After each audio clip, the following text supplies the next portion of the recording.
ಕೊಲೆಗಾರರು ಯಾವುದೇ ಸಾಕ್ಷ್ಯವನ್ನ ಉಳಿಸಿರಲಿಲ್ಲ, ಪ್ರತ್ಯಕ್ಷದರ್ಶಿಗಳೂ ಇರಲಿಲ್ಲ, ಸಿಸಿಟಿವಿ ದೃಶ್ಯಾವಳಿಗಳಂತೂ ಇರಲೇ ಇಲ್ಲ.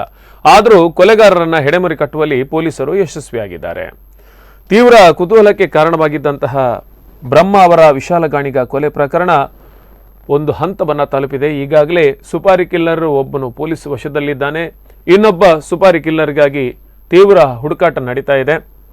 ಅದೇ ರೀತಿಯಾಗಿ ರಾಮಕೃಷ್ಣ ಗಾಣಿಗ ತಾನು ಮಾಡಿದಂಥ ಕೆಲವು ಎಡಬಟ್ಟುಗಳು ಮತ್ತು ಓವರ್ ಆಕ್ಟಿಂಗ್ನಿಂದಾಗಿ ಈ ಒಂದು ವಿಶಾಲ್ ಗಾಣಿಗ ಕೊಲೆ ಪ್ರಕರಣವನ್ನು ಭೇದಿಸುವಲ್ಲಿ ಪೊಲೀಸರಿಗೆ ಸಹಕಾರ ನೀಡಿದಂತಾಗಿದೆ. ಕಾರಣ ಏನಂದರೆ, ಈ ಪ್ರಕರಣವನ್ನು ಭೇದಿಸಿದ ಪೊಲೀಸರು ಹಲವಾರು ಮಾಹಿತಿಗಳನ್ನು ಇನ್ನೂ ನೀಡಿಲ್ಲ.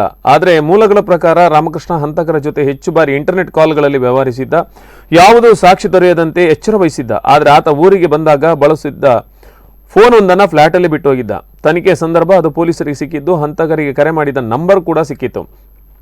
ಇದರ ಸುಳಿವನ್ನಾಧರಿಸಿ ಹಂತಕರ ಜಾಡು ಹಿಡಿದಂಥ ಪೊಲೀಸರು ಉತ್ತರ ಪ್ರದೇಶದ ಗೋರಖ್ಪುರ್ನಲ್ಲಿ ಆ ಸುಪಾರಿ ಕಿಲ್ಲರನ್ನು ಪತ್ತೆ ಮಾಡ್ತಾರೆ. ಅವರನ್ನು ಬಂಧಿಸಿದಾಗ ಸ್ವತಃ ಆಕೆಯ ಪತಿಯೇ ಸುಪಾರಿ ನೀಡಿ ಆಕೆಯನ್ನು ಕೊಲೆಗೈದಿರುವುದು ಆತ ಸ್ಪಷ್ಟಪಡಿಸ್ತಾನೆ.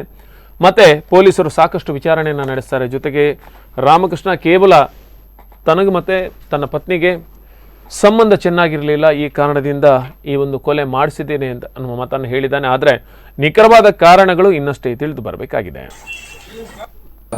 ಕಾರಣಕರ್ತರಾದ ನಮ್ಮೆಲ್ಲ ತಂಡದವರಿಗೆ ನಮ್ಮ IG ಸಾಹೇಬರು ಅಪ್ರಿಷಿಯೇಟ್ ಮಾಡಿ ಕಮೆಂಡೇಶನ್ ಲೀಟರ್ನ ಸರ್ಟಿಫಿಕೇಟ್ಸ್ನ ಕೊಟ್ಟಿದ್ದಾರೆ.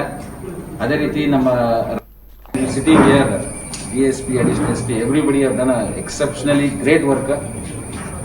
ಹೆಚ್ಚಿನ ಸಹಕಾರನ ಕೊಟ್ಟಿದ್ದಾರೆ. ಅವ್ರದ್ದೊಂದು ಟೀಮ್ ಇದೆ, SP ಅವ್ರದ್ದೇ ಒಂದು ಟೀಮ್ ಇದೆ. SPಯು ಸಹ ನಮ್ಮ ತಂಡದವರು ಸ್ವತಃ ಅವ್ರ ಜೊತೆ ಕೂತ್ಕೊಂಡು ಯಾವ ರೀತಿ ಈ ಒಂದು ಕಾರ್ಯಾಚರಣೆ ಮಾಡ್ಬೇಕಂತ ಪ್ಲಾನ್ ಮಾಡಿದ್ದಾರೆ. ನಮಗೆ ವೆರಿ ಬಿಗ್ ಅಸಿಸ್ಟೆನ್ಸ್ ಕೊಟ್ಟಿದ್ದಾರೆ ಅಲ್ಲಿನ SP ಅವರು. ನಮಗೆ ಸಾಹೇಬ್ರು ಇಡೀ ತಂಡಕ್ಕೆ 50,000 ರೂಪಾಯಿದ